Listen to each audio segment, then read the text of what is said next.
Hello अस्सलाम वालेकुम। Teacher online में सबको वेलकम। आज हमारा टॉपिक है how to make a simple invoice. How to make a simple invoice यानी कि उर्दू में हम कहेंगे कि एक बिल कैसे बनाया जाता है। जो भी कोई परचेजिंग और सेलिंग करते हैं हम किसी भी चीज़ की, तो उसके अगेंस्ट बिल वगैरह जनरेट करते हैं। तो ये आज हम इसको सीखेंगे कि किस तरह बिल जनरेट होता है। अब ये हमारे पास एक टेम्पलेट है, उसकी बेसिस पे हम बिल जनरेट करेंगे। यहाँ पे जैसे कंपनी नेम है, हम कंपनी नेम तो फॉर एग्जांपल शॉप है या कोई भी कंपनी है तो XYZ उसका कंपनी का नेम इधर आ जाएगा। XYZ इधर कंपनी का नेम आ जाएगा। उसके बाद बिल में एड्रेस होगा, जो कंपनी या जो भी ऑफिस है या जो भी शॉप है उसका इधर जो भी XYZ एड्रेस होगा वो इधर आ जाएगा स्टूडेंट्स।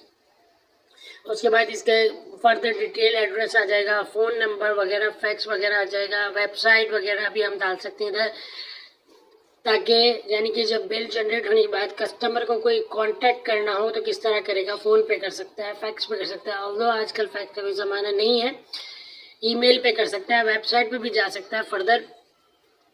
अच्छा, अब ये बिल टू में जैसे कि बिल टू होगा कि आम कस्टमर है, वॉक इन कस्टमर है या कोई और कोई वेंडर है, कोई सप्लायर है, तो इसको हम इधर XYZ इधर सपोज कर लेते हैं कि बिल टू ABC सप्लायर। सही है। अब जिसको बिल किया उसका फ़ोन नंबर, फैक्स वगैरह। अब ये इनवॉइस नंबर इधर लिखा हुआ है। इनवॉइस नंबर जो बेसिकली हम जो भी इनवॉइस बना रहे हैं तो उसका कोई भी रनिंग और सीक्वल नंबर होगा। फॉर एग्जांपल यहाँ हम समझ लेते हैं कि यहाँ नंबर है 0003, इसका इनवॉइस नंबर है। ठीक है। उसके बाद इनवॉइस फॉर जो होगा वो लिख लेंगे। फर्दर इसमें इनवॉइस डेट लिख देंगे। इनवॉइस की डेट में आज की हम डेट डाल देते हैं स्टूडेंट्स के इनवॉइस डेट क्या होगी। तो आज की डेट है 24 Feb 2023। तो आज की डेट हमने स्टूडेंट्स डाल दी इनवॉइस में। सही। अब बेसिकली इस वीडियो बनाने का मकसद ये है कि इनवॉइस कैसे बनाते हैं या आम सा एक बिल कैसे बनाते हैं। बहुत से लोगों को इस बारे में बहुत अच्छे से पता है, लेकिन बहुत से ऐसे लोग हैं जिनका ये रोज़मर्रा का इस्तेमाल है, लेकिन उनको अच्छे से इस बारे में पता नहीं है कि एक आम सा बिल, एक आम सी इनवॉइस कैसे बनाते हैं। सही है। अब हमने यहाँ पे आइटम नंबर डाल दिया जो हमने डाला है। XYZ फॉर एग्जांपल हम कोई मोबाइल बेच रहे हैं तो हमने मोबाइल का जैसे कि मॉडल डाल दिया, Y30 डाल दिया है समझाने के लिए। Y30 मॉडल है, कोई भी XYZ ब्रांड का मॉडल है। सही है। अब इसकी हम बात करेंगे कि हमने किसी भी सप्लायर को इधर बेच रहे हैं या कोई भी XYZ कस्टमर को हम इधर बेच रहे हैं, तो इधर हमने क्वांटिटी डाल दी कि हमने उसको 5 पीस दे रहे हैं। 5 पीस दे रहे हैं। यूनिट प्राइस को हम सिंप्लीफाइड और कैलकुलेशन रखने के लिए यूनिट प्राइस को फिलहाल हम सिंप्लीफाइड और कैलकुलेशन में इजी रखने के लिए रख रहे हैं 25,000।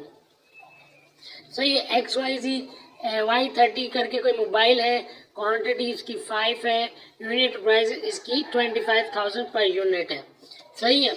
अब इसमें एक और चीज़ भी, एक और एलिमेंट भी हो सकता है।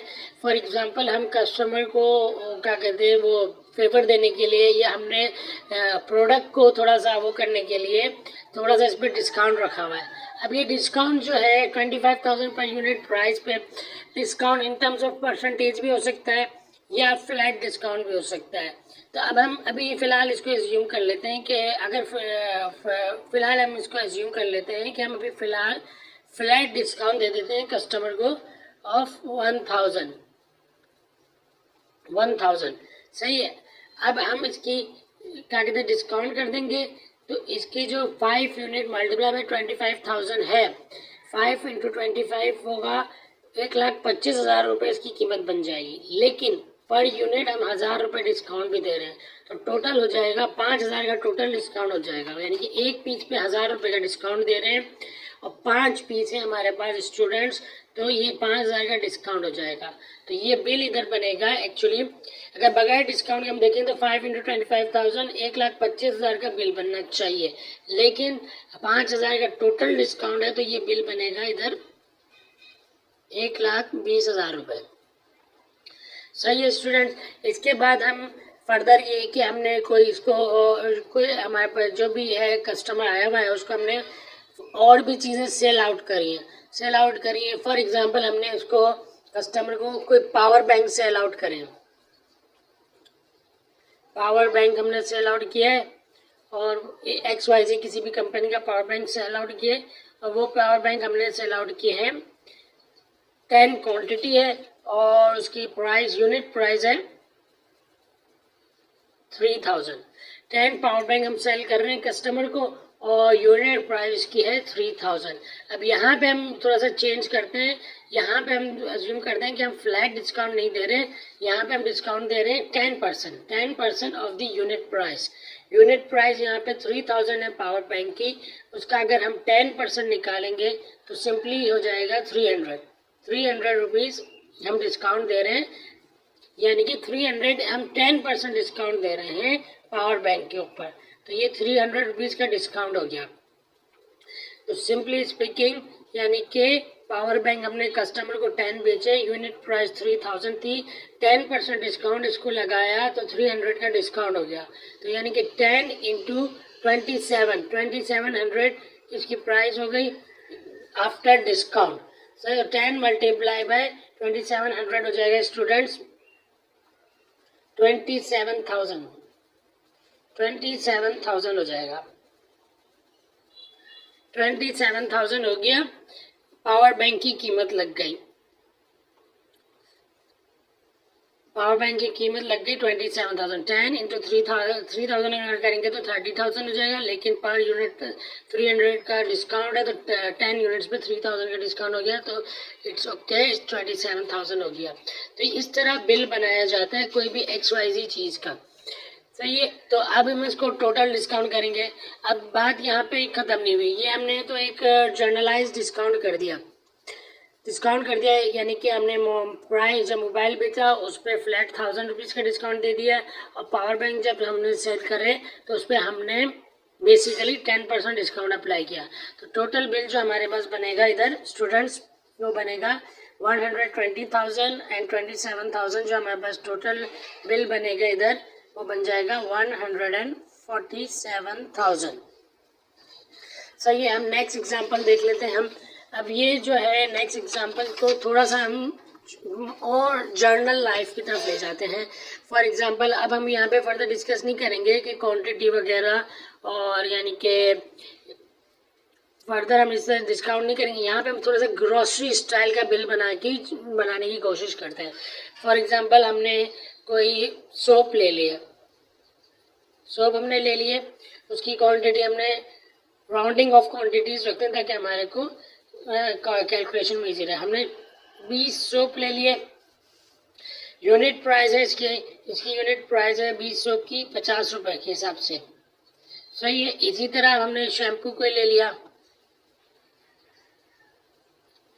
XYZ कंपनी का शैम्पू ले लिया, लेट से वो 300 का था, वो हमने ले लिए स्टूडेंट्स क्वांटिटी उसकी 10 क्वांटिटी ले ली हमने। क्वांटिटी जो है शैम्पू की वो 10 यूनिट्स है और प्राइस जो है उसकी 300 है। सही। अब यहाँ इनिशियली डिस्काउंट का चक्कर नहीं कोई रख रहे। सही। अब इसके बाद हमने जर्नल आइटम्स और चल रहे हैं। फॉर एग्जांपल हमने और कोई ऐसा आइटम जो हम जर्नलाइज ले सकते हैं।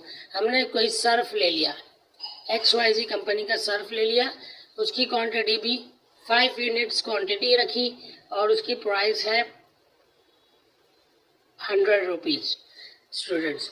सो अब हम इसको कैलकुलेट करेंगे। अब इस पे हम ये करेंगे कि इन द एंड 5% का डिस्काउंट अप्लाई कर देंगे।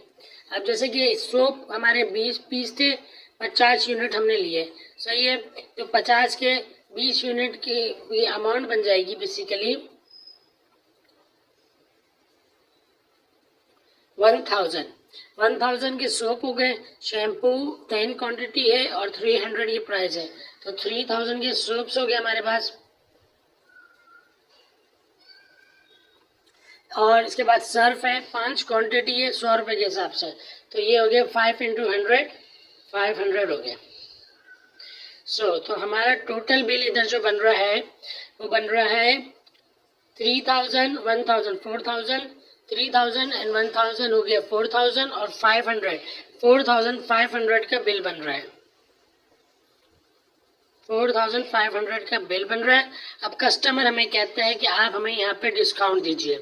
सही, अब हमने बोला कि हमारी डिस्काउंट की वजह से पॉलिसी नहीं है, लेकिन हम आपको just for the sake of making customer 5% का डिस्काउंट दे रहे हैं। 5% डिस्काउंट हम अप्लाई करेंगे। सही है, 4500 का टोटल बिल है। सही, अब इसकी क्विक मैथमेटिक्स यहाँ पर ये है स्टूडेंट्स, अगर हम फॉर एग्जांपल एज्यूम करते हैं 10% का डिस्काउंट होता तो 1 0 कम हो जाता। सही है, तो 450 हो जाता, 450 का टोटल डिस्काउंट पड़ता, लेकिन ये 5% है तो 450 का भी और आधा कर देंगे तो 225 का डिस्काउंट हो जाएगा। 225 का डिस्काउंट हो जाएगा और हमारा जो फाइनल बिल हो जाएगा स्टूडेंट्स 4500 आफ्टर डिस्काउंट, 5% डिस्काउंट बना इसका 225 रुपीज़। हमने क्विक मैथमेटिक्स यहाँ पे अप्लाई करी कि अगर 10% डिस्काउंट होता तो 450 टोटल डिस्काउंट होता, अभी 10 नहीं है 5% है तो 225 का टोटल डिस्काउंट हो गया। तो 4500 माइनस 225 हम करेंगे तो फाइनल बिल हमारे पास हो जाएगा स्टूडेंट्स 4275 रुपीज़। आज हमने सीखा कि जर्नलाइज इनवॉइस कैसे बनाई जाती है, how to make a simple invoice या how to make a simple bill. अच्छा, अब इसकी एक और भी एडवांटेज है कि ज़रूरी नहीं कि आप दुकानदार हैं या सप्लायर हैं या कोई आप बिजनेस करते हैं, लेकिन डेली रोज़मर्रा की इस्तेमाल में आपको फॉर एग्जांपल आप कहीं से परचेजिंग करते हैं तो आपको समझ आ जाएगी कि किस तरह क्वांटिटी, यूनिट प्राइस वगैरह और डिस्काउंट वगैरह अप्लाई करने के बाद फाइनल बिल जो आपको दुकानदार दे रहा है या कोई और XYZ सप्लायर दे रहा है तो वो किस तरह होगा। तो इसकी अंडरस्टैंडिंग बहुत ज़रूरी है। I hope you student will like this video, और ये वीडियो नॉट ओनली स्टूडेंट्स और एवरीवन एल्स जो प्रैक्टिकल लाइफ में पैसों की डीलिंग वगैरह करते हैं और बिल्स वगैरह से उनका ताल्लुक होता है, उनकी ये एक जर्नलाइज बिलिंग या सिंपल इनवॉइस की अंडरस्टैंडिंग के लिए बहुत अच्छी वीडियो है। Kindly like this video and share this video and also subscribe to the channel teacher online. Thank you very much students. Allah Hafiz.